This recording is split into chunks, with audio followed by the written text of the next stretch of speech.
사랑하는 성도님들, 혹시 중꺽마라는 표현을 아시나요? 예, 맞습니다. 참 우리 김승호 집사님 아주 요새는 MZ라 그러나요? 젊게 사시는 거예요. 중꺽마라는 표현.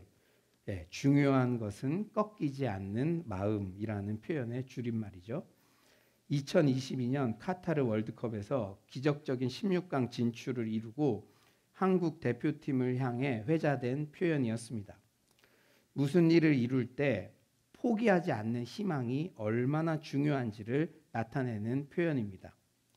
지금 전 세계는 튀르키예 시리아 지진 때문에 큰 슬픔에 빠져 있습니다. 그런데 이런 천재지변에서도 기적적으로 살아남은 사람들이 공통적으로 말하는 생존 비결 또한 생존 의지, 즉 살고자 하는 희망입니다. 여러분 다 기억하시죠? 우리나라에서도 지난 2022년 11월 5일 경북 봉화군 아연 광산 매몰사고 발생 후 221시간 만에 극적으로 구조된 두 분이 있었습니다. 거의 10일 만에. 박정아 씨 등 2명은 고립 당시 가지고 있던 커피 믹스를 조금씩 밥처럼 나눠 먹으면서 구조를 기다렸습니다. 이들은 강한 정신력을 바탕으로 모닥불을 피우고 비닐 장막까지 쳐 결국 생還이라는 기적을 만들어냈죠. 그들은 생존하겠다는 강한 의지를 보여주듯 체온 유지를 위해 서로의 몸을 밀착시키면서 한순간도 생존의 희망을 버리지 않았습니다. 박정아님 친형은 앞서 구조 전날인 4일 박정아님의 무사 귀환을 바라는 편지를 쓰기도 했습니다. 그는 이렇게 편지를 썼어요. 극한의 상황에 놓여 있는 내 동생 정하, 너를 생각하면 참으로 고통스럽다. 지금도 너를 구조하기 위해 국가의 모든 역량을 동원해 구조하고 있다. 고통스럽지만 살려고 하는 의지를 절대로 포기하지 말고 살아서 너가 돌아와야만 한다. 정하야, 내 동생 정하야. 이렇게 적었습니다. 이 편지는 구조 당국이 시추한 공간이 있는 지하 170m 지점으로 보내졌습니다. 사랑하는 여러분, 우리는 이런 사례들을 통해 물론 커피 믹스도 중요하고 비닐 천막도 중요하지만 꺾이지 않는 마음, 희망이 얼마나 중요한지 더욱 크게 깨닫게 됩니다. 반면 끝까지 붙잡고 있었던 희망을 놓아버리면 결국 중도 포기하게 되어요. 너무나 가슴 아프지만 제 주변에도 코로나 기간에 여러분 놀라지 마세요. 사역을 중도 포기한 목회자들도 종종 보게 됩니다. 여러분들 주변에서도 우리 주부들은 주부들끼리 서로 만나니까 또 회사 다니시는 분들, 자영업자들 서로 교제권에서 중도 포기했다는 소식들이 심심치 않게 들릴 거예요. 저는 목회자들과 주로 교제하다 보니까 참 그런 소식들을 들을 때마다 마음이 아픕니다. 그런데 제가 우선은 그냥 다 들어드리죠. 얼마나 힘들었겠어요. 그랬더니 요새 자꾸 전화가 와요. 그래도 그냥 그렇게 들어주는 사람이 마음이 고팠던 것 같아요. 그런데 그분들의 공통점은 어떻게든 붙잡고 있었던 희망이 있었는데 어떤 결정적 상황을 통해 이제 희망이 없다라는 생각이 들자. 우리가 목회자더라도 물론 하나님을 보고 가야 되지만 성도님들을 통해서도 큰 위로를 받는데 본인이 정말 사랑하고 아끼고 힘이 됐던 성도님이 있는데 그분이 건강상의 문제라든지 어떤 큰 어려움이 있어서 오지 못한다는 소식을 들었거나 그럴 때 그 마지막으로 붙잡고 있었던 그런 것들이 이제 이것마저 없어졌다라는 생각이 들자 낙심과 포기라는 상황으로 급속도로 연결되더라고요. 오늘 본문에도 마지막 지푸라기 같이 붙잡고 있었던 희망까지 다 사라져버린 것 같은 한 여인이 등장합니다. 우리 12절 한번 다 같이 온라인으로 들으시는 분들도 읽어볼까요? 12절입니다. 12절 시작. 성문에 가까이 이르실 때 사람들이 한 죽은 자를 메고 나오니 이는 한 어머니의 독자요 그의 어머니는 과부라. 그 성에 많은 사람도 그와 함께 나오거늘. 아들이 죽은 한 과부 여인입니다.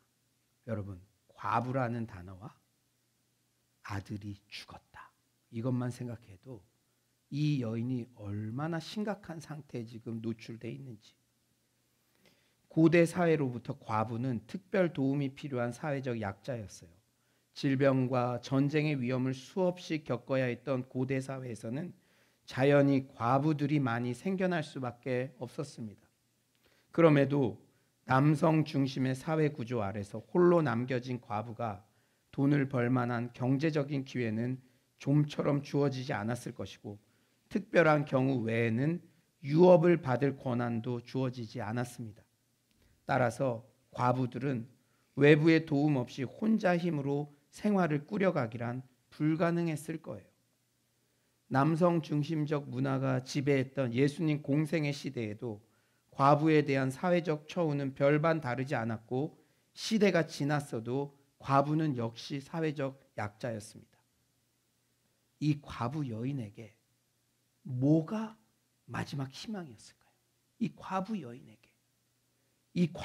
여인에게 아마 아들은 생의 마지막 희망이었을 것입니다. 그런데 그 아들이 애석하게도 죽었어요. 한마디로 더 이상 희망 없음, 절망의 상황입니다. 그런데 역시 저자 누가는요, 글쓰기의 천재예요.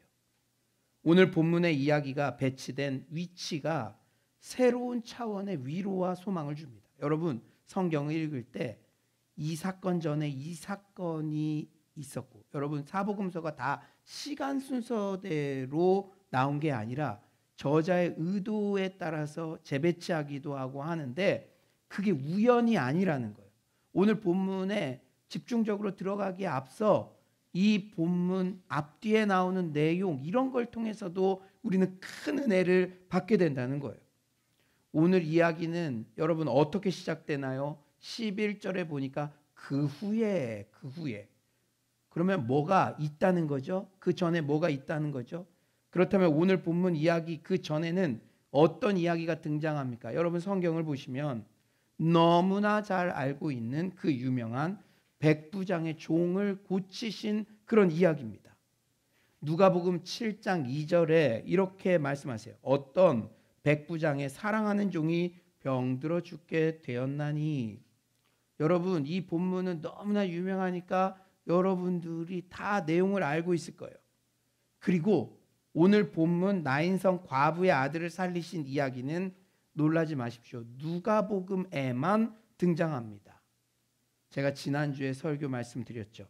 이는 연약한 자들에 대해 특별한 관심이 있었던 저자 누가의 특별한 의도가 개입되어 있어요. 누가는 특히 사회적 약자인 여성들에 대한 이야기도 다른 복음서에 비해 많이 썼다고 제가 지난주에 말씀드렸죠. 누가복음 7장을 시작하는 두 이야기가 서로 연결되는 것은 남자와 여자를 짝으로 배열하는 누가 특유의 서술 방식 때문입니다. 그러니까 다른 복음서는 남자의 이야기 나오고 끝나는 경우가 많은데, 저자 누가는 사회적 약자, 여자들에게도 관심이 많았기 때문에 남자, 여자 이렇게 짝으로 이야기를 전개해 나가는 경우가 많다는 것이죠. 그런데 이 7장에 나오는 두 이야기가 공통점이 있어요. 뭐냐면 죽었다 살아난 그 아이에게 포커스가 집중되어 있다기보다는 백부장의 믿음, 그리고 한 과부였던 이 여성의 처절함, 그들에게 포커스가 맞춰져 있다는 거예요. 백부장 이야기에는 치유 자체보다는 백부장의 요청에 나타난 특징, 그냥 이곳에서 말씀만 하셔도 낫겠습니다, 그러니까 이스라엘에서 이만한 믿음을 내가 보지 못했다. 그러니까 그 이야기에서 핵심 내용이 백부장의 믿음에 대한 칭찬이었잖아요. 그리고 본달락 역시 죽은 아들이 아니라 여자를 이야기의 중심에 위치시킵니다. 오늘 본문에서 남편이 없고 아들이 없고 울고 있는 한 과부는 예수님께서 복음을 전하는 대상인 가난한 자로서 예수님의 긍휼 사역의 실제적인 최고의 수혜자라는 거예요. 물론 그 아들도 가난하고 연약한 자였겠지만 과부인데 마지막 희망까지 아들까지 죽은 그 여인, 예수님이 가난한 자들을 위해서, 연약한 자들을 위해서, 잃어버린 자들을 위해서 이 땅에 오셨는데 그거에 걸맞는 대상이라는 것이죠. 누가복음 7장을 시작하는 두 가지 이야기는 주인공이 또 강조점이 남자와 여자라는 대조점 외에도 또 다른 두 가지 대조점이 눈에 띕니다. 우선 앞선 백부장 이야기는 예수님께서 도움을 구하는 사람들의 요청에 응하신 사건이에요. 누가 먼저 도움을 구했다고요? 사람들이 요청한 거예요. 우리에게 문제 있다고. 누가복음 7장 3절, 우리 다 같이 한번 한 목소리 읽어봅시다. 7장 3절입니다. 시작. 예수의 소문을 듣고 유대인의 장로 및 사람을 예수께 보내어 오셔서 그 종을 구해 주시기를 청한지라.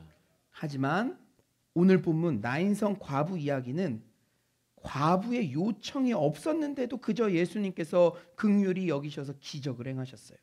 누가복음 7장 13절 상반절은 주께서 과부를 보시고 불쌍히 여기사, 과부가 저 죽게 됐어요. 마지막 희망인 아들 맞아 죽었어요. 제발 좀 우리 문제 해결해 주세요. 그런 요청도 못하는 상황에서 그저 주님께서 과부를 보시고 불쌍히 여기사.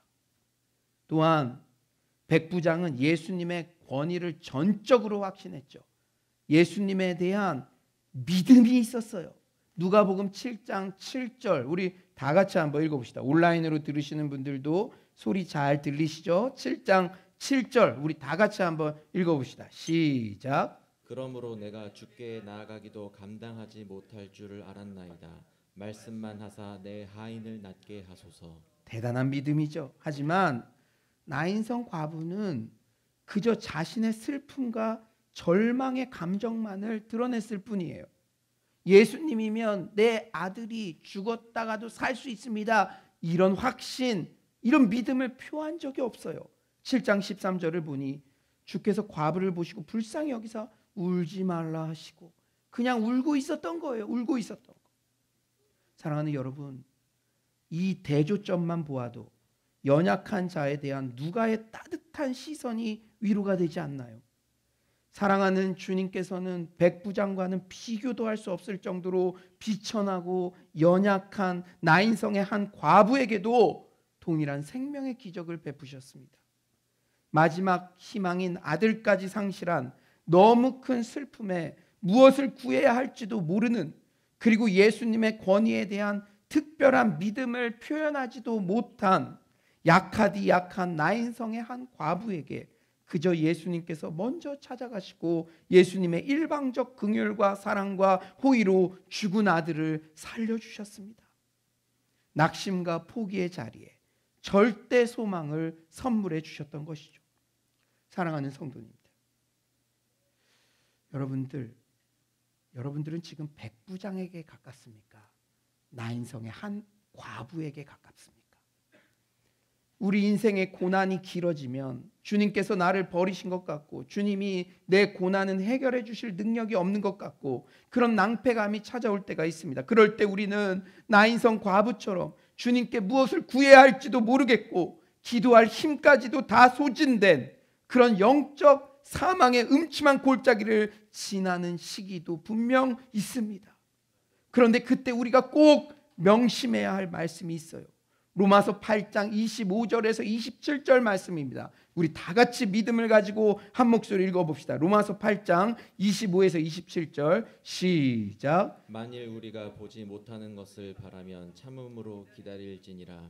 이와 같이 성령도 우리의 연약함을 도우시나니 우리는 마땅히 기도할 바를 알지 못하나 오직 성령이 말할 수 없는 탄식으로 우리를 위하여 친히 간구하시느니라. 마음을 살피시는 이가 성령의 생각을 아시나니 이는 성령이 하나님의 뜻대로 성도를 위하여 간구하심이니라. 아멘. 척스윈돌 목사님은 이 부분에 대해서 이렇게 주의하셨더라고요. 잘 들어보세요. 성령은 당신이 요청하는 것을 듣기만 하지 않으신다. 성령은 하나님의 뜻에 따라 중재하신다. 주님은 우리를 무능하다고 느끼게 만드는 것들로 방해받으시거나 제약받지 않으신다는 사실을 우리가 기억할 때 희망은 회복된다. 우리는 산이 앞을 가로막으면 넘을 수 없지만 그분께 그것은 장애가 아니다. 우리가 불치병과 싸울 때 그분은 초조해하지 않으신다. 우리가 승산이 없는 공경에 처했을 때 그분의 지략은 무한하시다. 그분은 불가능한 문제들에 대한 전문가시다. 우리가 하나님을 보지 못하고 듣지 못하고 만지지 못할 때에도 하나님은 우리를 위해 열심히 일하신다는 사실을 진리로 받아들일 때 희망은 유지된다. 아멘. 저는요, 왜 이 시기에 우리에게 누가복음 말씀을 주시는지 알 것 같았어요. 여러분, 다른 복음서에는 나인성의 한 과부의 이야기는 실리지 않았습니다. 우리가 백부장의 그 믿음의 이야기만 실렸다면 우리 마음 가운데는 나는 지금 기도할 힘조차도 없는데요, 내 자녀가 죽은 것 같은, 사방에 맡긴 것 같은 그런 상황에서 내가 할 수 있는 것은 그저 널브러져 울고 있는 것뿐입니다. 그 사람에게는 백부장 그 믿음의 이야기는 어쩌면 다가갈 수 없는 높은 수준의 이야기가 됐겠죠. 그러나 누가는 우리네 같은 연약한 인생들, 과부, 그들에게 관심이 있었어요. 너희가 요청할 수도 없는 그렇게 낙담과 그런 믿음, 그것조차 없을지라도, 기도할 힘조차 없을지라도 성령님은 말할 수 없는 탄식으로 너희를 위해 지금도 중보하고 계시다는 사실을 우리에게 알려주고 계신 줄 믿습니다. 사랑하는 성도님들, 나인성 과부의 아들의 죽음처럼 여러분을 가장 괴롭게 하고 낙심하게 하고 좌절하게 만드는 상황들을 떠올려 봅시다. 지금 잠깐 떠올려 보세요. 저도 설교 말씀 준비하면서 떠올려 봤어요. 그런데요, 저와 같이 이렇게 한번 해보아요. 그 상황에만 매몰되지 않고 그 상황의 중심에 예수님을 등장시켜 봅시다. 여러분, 가족 안에서 자녀와의 관계가 어그러졌습니까? 그 중심에 예수님을 한번 등장시켜 보세요. 부부관계가, 아니면 뭐 사역을 하는데, 여러분이 직장 생활을 하는데 너무나 힘든 상황, 그 상황에 예수님을 한번 중심에 등장시켜 보세요. 저도 목회자지만 여러분과 같은 성정을 가진 사람이기에 가족 안에도 크고 작은 문제가 있기도 하고, 제가 매주 강단 위에 설 때는 링 위에 서는 기분으로 섭니다. 코로나 시대, 목양 환경 속에서도 난공불락같이 여겨지는 장애물을 매주 새롭게 만나기도 합니다. 그런데 제가 설교 준비를 하면서 거룩한 상상력을 동원해 봤어요. 제가 연극 감독이라 가정하고 크고 작은 문제의 상황을 설정하고 등장인물에 저와 주변 사람들을 설정하고 그 중심에 예수님을 등장시켜 보았습니다. 그런데 놀라운 은혜가 있었어요.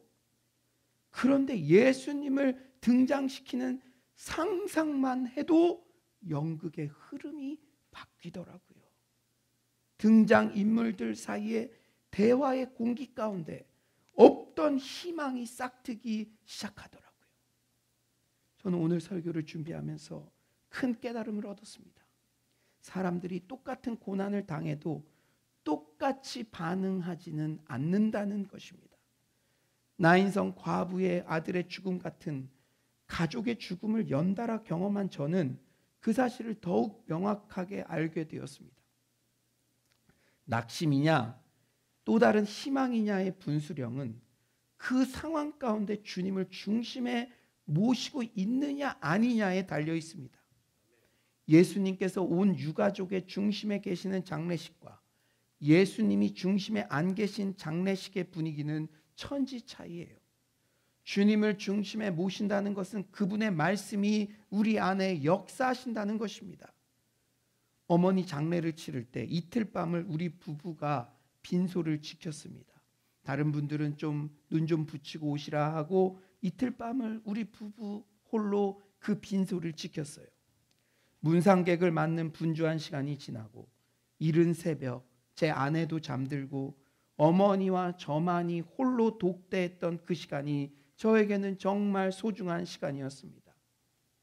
어머니의 사진을 이렇게 물끄러미 쳐다보고 있는데 제가 장례식을 이렇게 상주로서 계획하고 그것을 진행하면서 장남으로서의 책임감, 여러 가족들의 각 상황을 이해하고 요청을 수용해주고 하는 게 쉽지만은 않았습니다. 그런데 그때 영정 사진 속에 환하게 웃고 계신 어머니께서 마치 우연아 수고 많다. 내가 살아생전 평생 하던 일을 너가 이제 해주니 고맙다. 이렇게 말씀하시는 듯 했습니다. 장례식이 끝나고도 한동안 빌립보서 4장 4절에서 5절의 말씀이 계속 마음에 남았습니다. 그래서 어머님의 유골함을 모신 그곳에 이 말씀을 새겨 넣었습니다. 빌립보서 4장 4절에서 5절 주 안에서 항상 기뻐하라. 내가 다시 말하노니 기뻐하라. 너희 관용을 모든 사람에게 알게 하라. 주께서 가까우시니라. 사랑하는 여러분, 우리는 고난의 상황, 주님에 대한 확신이 흐려질 때 희망을 수혈받아야 합니다. 다른 방법이 없어요.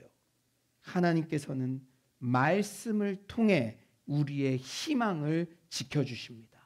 여러분들이 오늘 이 시간에 올 때는 나인성의 과부처럼 하나님께 기도할 힘조차도 없고 내 마지막 희망까지 죽었어요 그런 마음으로 왔을 때도 말씀이 여러분의 마음에 꽂힐 때 새로운 희망을 수혈받는 줄 믿습니다. 그렇다면 나인성 과부의 아들의 죽음 같은 절대 절망의 상황에서도 주님을 곁에 모실 때, 주님과 동행할 때 어떤 은혜를 누릴 수 있습니까? 나인성 과부의 아들을 살리신 예수님의 구체적 행동에서 깨닫게 되는 은혜의 포인트는 무엇입니까? 여러분, 오늘 설교는 여러분들이 그냥 이렇게 지적으로 듣기보다는 그 분위기, 여러분들의 그 감정, 그런 것들을 다 동원했으면 좋겠어요. 여러분, 오늘 설교 들으면서 다른 거 기억 못하더라도 여러분이 나인성 과부의 아들의 죽음 같은 절망의 상황 당하더라도 예수님을 그 상황의 등장인물로 등장시켜 보세요. 그거 하나 붙잡고 또 오늘 이 과부 앞에서 예수님께서 하신 행동들을 한번 기억해 보세요. 1, 2, 3 이렇게 적어서 적용하는 거 그건 두 번째고 예수님이 한 행동을 여러분이 영화 보면 그거 기억 남듯이 그 세 가지 행동을 사진처럼 찍어가시고 이번 일주일 동안 계속 그 행동을 되뇌어 보시고 기억해 보세요. 하나님께서 특별한 은혜를 여러분에게 부어주실 줄 믿습니다. 첫 번째로 예수님께서는 과부에게 울지 말라고 말씀하세요. 울지 말라. 우리 13절 한번 다 같이 온라인으로 들으시는 분들도 다 같이 한번 읽어봅시다. 13절입니다. 13절 우리 다 같이 읽어봅시다. 시작. 주께서 과부를 보시고 불쌍히 여기사 울지 말라 하시고 이는 구원의 복음이 울음을 웃음으로 바꿀 것이라는 명백한 사실에 대한 선포입니다.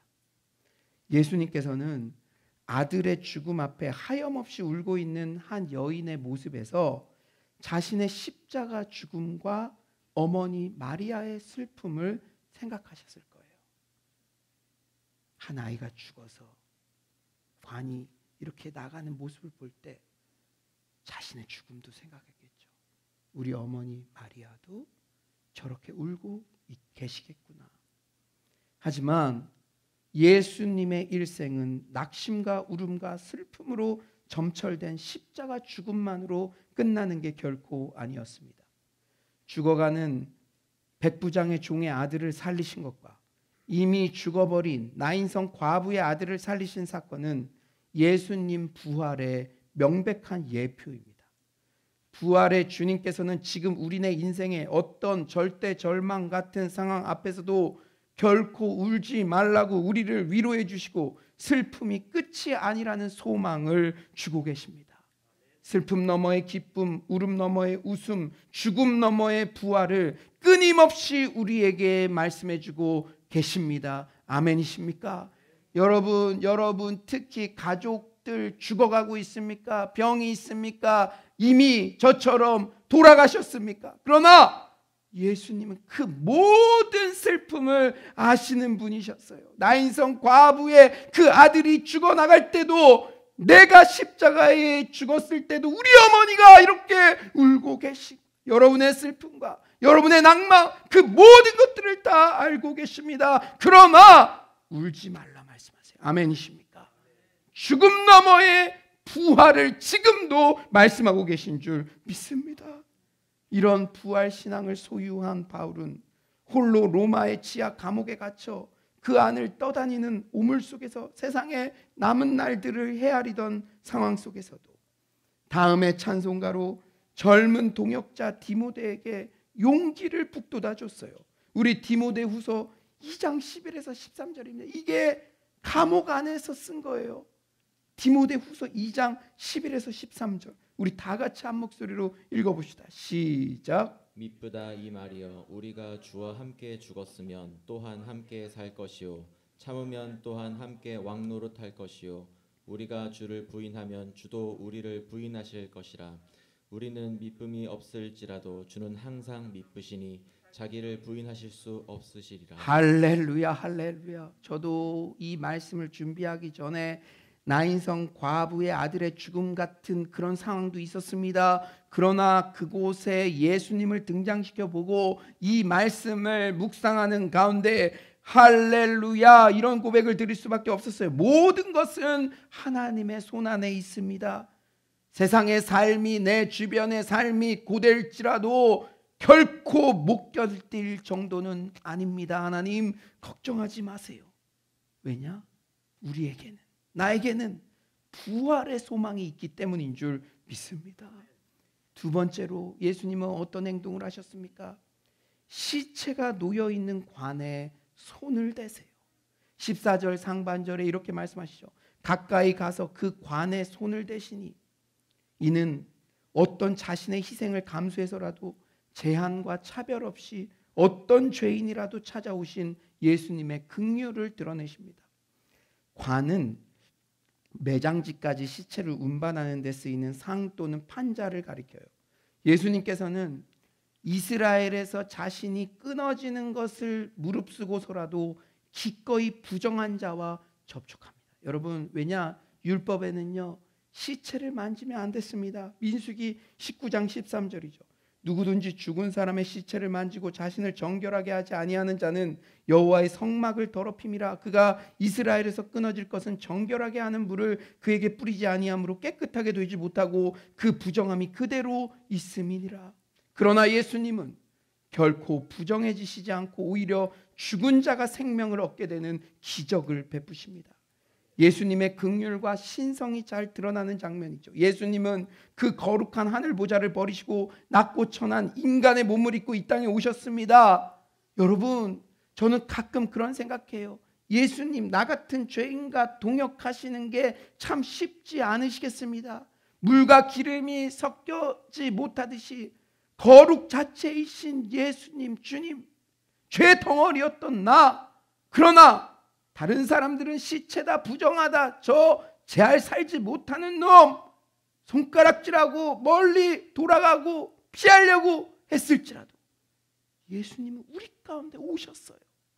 사랑하는 여러분, 나 같은 죄덩어리, 나 같은 죄인의 모든 오물 같은 죄악들을 온몸에 예수님께서 뒤집어 쓰시고 십자가 죽음으로 그 죄값을 친히 다 감당하셨습니다. 그리하여 예수 십자가 대속의 은혜를 믿기만 하면 영생이라는 새로운 생명을 얻게 하는 권능을 행하셨습니다. 율법에 의하면 부정한 것에 시체를 만지면 나도 부정해지지만 예수님은 그 율법의 능력보다도 뛰어나셔서 죄의 영향력을 물리치시고 오히려 예수님이 손을 댄 그 죽음이 생명을 생명의 역사를 얻게 되는 그런 역전이 일어났습니다. 예수님은 결코 차별이 없으세요. 예수님은 부정한 자를 멀리하지 않으십니다. 예수님은 죄인과 세리와 창녀들의 친구셨어요. 성경은 예수님의 컴패션, 그 긍휼함을 곳곳에서 증언합니다. 여러분, 제가 늘 말씀드리죠.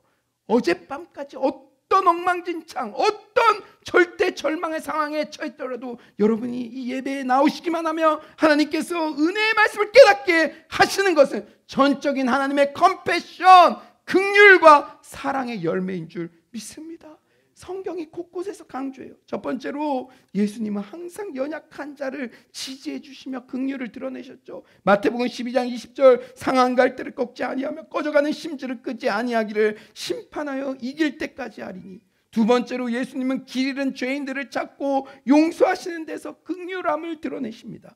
마태복음 9장 36절 무리를 보시고 불쌍히 여기시니 이는 그들이 목자 없는 양과 같이 고생하며 기진합니다. 세 번째로 예수님은 아픈 사람들을 치유하시면서 긍휼함을 드러내십니다. 마태복음 10장 14절 예수께서 나오사 큰 무리를 보시고 불쌍히 여기사 그 중에 있는 병자를 고쳐주시니라.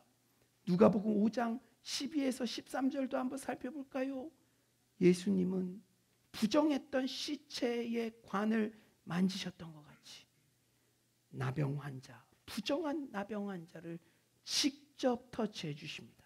누가복음 5장 12절에서 13절 우리 다 같이 온라인으로 들으시는 분들도 한 목소리 읽어봅시다. 12에서 13절입니다. 시작. 예수께서 한 동네에 계실 때 온몸에 나병 들린 사람이 있어 예수를 보고 엎드려 구하여 이르되 주여 원하시면 나를 깨끗하게 하실 수 있나이다 하니 예수께서 손을 내밀어 그에게 대시며 이르시되 내가 원하노니 깨끗함을 받으라 하신대 나병이 곧 떠나니라. 아멘. 사랑하는 성도님들, 우리가 나병 환자 같은 부정의 상태, 아니 죽은 시체 같은 영적 죽음, 죄악의 한가운데 있을지라도 우리를 멀리하지 않으시고 우리에게 다가와 주시고 우리를 터치해 주시고 결국 긍휼을 베풀어 주시는 주님의 사랑을 신뢰하시기 바랍니다. 여러분, 이 장면이 사진으로 찍혔습니까? 어떤 절대절망의 상황에서 울고 있는 나에게 다가오셔서 울지 마라. 그리고 나의 부정함 때문에, 엉망진창 때문에 스스로를 자학하는 그 자리에 오셔서 그저 내 손을 만져주십니다. 볼에 흐르는 눈물을 닦아주십니다. 터치해 주세요. 안아주세요. 마지막으로 예수님께서는 시체에게 직접 말을 하시고 살아나도록 명령하십니다. 14절 하반절에 보니 예수께서 이르시되 청년아 내가 내게 말하노니 일어나라 하심에 그 결과 어떻게 되었습니까? 15절에 죽었던 자가 일어나 앉고 말도 하거늘 예수께서 그를 어머니에게 주시니. 이는 예수님의 탁월성과 전지전능하심을 드러내는 장면이에요. 그런데 누가는 또 글쓰기의 천재입니다. 오늘 본문은 구약의 한 사건과 자연스럽게 오버랩되어요. 뭐죠? 예, 맞습니다. 바로 엘리야가 죽은 사르밧 과부의 아들을 살린 사건이에요. 하지만 중요한 포인트가 있습니다. 엘리야가 직접 시체에게 살아나라고 명령했나요? No. 엘리야는 예수님처럼 직접 시체에 명령한 것이 아닙니다. 하나님께 3번 간절히 기도했고 그 기도에 대한 응답으로 사르밧 과부의 아들이 살아났습니다. 우리 열왕기상 17장 21절 우리 다 같이 한번 읽어봅시다. 시작. 그 아이 위에 몸을 3번 펴서 엎드리고 여호와께 부르짖어 이르되 내 하나님 여호와여 원하건대 이 아이의 혼으로 그의 몸에 돌아오게 하옵소서 하니. 아멘. 예수님의 탁월성과 전지전능하심이 대단한 선지자 엘리야와의 대조를 통해서 더욱 드러내고 있다는 것이죠. 16절에 모든 사람의 고백이 이를 입증합니다. 16절 여러분 잘 들어보세요. 모든 사람이 두려워하며 하나님께 영광을 돌려 이르되 큰 선지자가 우리 가운데 일어나셨다 하고 또 하나님께서 자기 백성을 돌보셨다 하더라. 여러분, 예수님은 왕이요 선지자요 제사장의 역할들을 감당하셨는데 누가가 큰 선지자라고 그 모든 사람들이 인정했다고 하는 데는 의도가 있는 거예요. 사람들은 엘리야가 제일 큰 선지자라고 생각했지만 시체에게 직접 명령하여 시체를 살아나게 하시는 예수 그리스도는 모든 학문, 철학, 의학, 모든 선지자, 제사장 그 모든 사람들 중에 뛰어나신 만왕의 왕이시라는 것을 선포하고 있는 줄 믿습니다. 여러분, 예수 앞에 오면 모든 문제, 어제까지 해결이 안 됐던 것도 해결된다는 그 믿음이 우리에게 살아나야 될 줄 믿습니다. 이제 말씀을 정리하겠어요. 사랑하는 성도님들, 여러분 중에 혹시 나인성 과부의 아들이 죽은 상황처럼 낭만과 슬픔과 울음으로 점철된 고난의 골짜기를 걸어가시는 분은 안 계십니까? 그렇다면 여러분, 오늘 제가 호소합니다. 그 상황 가운데 의도적으로 예수님을 등장시켜 보세요. 오늘 본문에 나오는 예수님의 행동을 구체적으로 상기합시다. 예수님은 우리에게 어떤 상황에서도 너 계속 울고만 있지 않게 될 거야. 사람들은요, 그 고난이 끝이 있겠냐, 너 보기에 각종 목소리가 들릴지라도 너 울고만 있지 않을 거야, 이렇게 능력의 말씀으로 우리를 위로해 주시는 줄 믿습니다. 희망의 메시지를 들려주시는 줄 믿습니다. 부정한 관에 손을 대신 것처럼 내가 죄악 끝에 거할지라도 거기까지 찾아오셔서 내 마음을 만져주시고 상처를 싸매주시고 결국 긍휼을 베풀어 주십니다. 예수님은 천지를 창조하신 그 전지전능하신 능력의 말씀만으로도 우리의 문제를 해결해 주십니다. 큰 선지자이신 예수님을 주목하십시오. 오늘 이 시간 예수님의 능력의 말씀에 귀를 기울여 봅시다. 여러분 잘 들어보세요. 내가 함께하고 있다. 울지 마라. 나는 말씀으로 천지 만물을 주관하는 전능자다. 그런 내가 멀쩡하게 너 옆에 살아있고 마치 세상에 너 혼자 존재하는 것처럼 너에게 관심을 가지고 있단다. 그리고 너가 고민하는 이 일도 내 소관이란다. 아무쪼록 어떤 절대 절망, 고난의 상황에서도 예수님의 자리를 마련해드리고 예수님과 동행함으로 울음에서 웃음으로, 슬픔에서 기쁨으로, 죽음에서 생명으로 나아가는 부활신앙의 은혜를 누리는 서울로의 모든 성도님들 되시기를 간절히 축원합니다.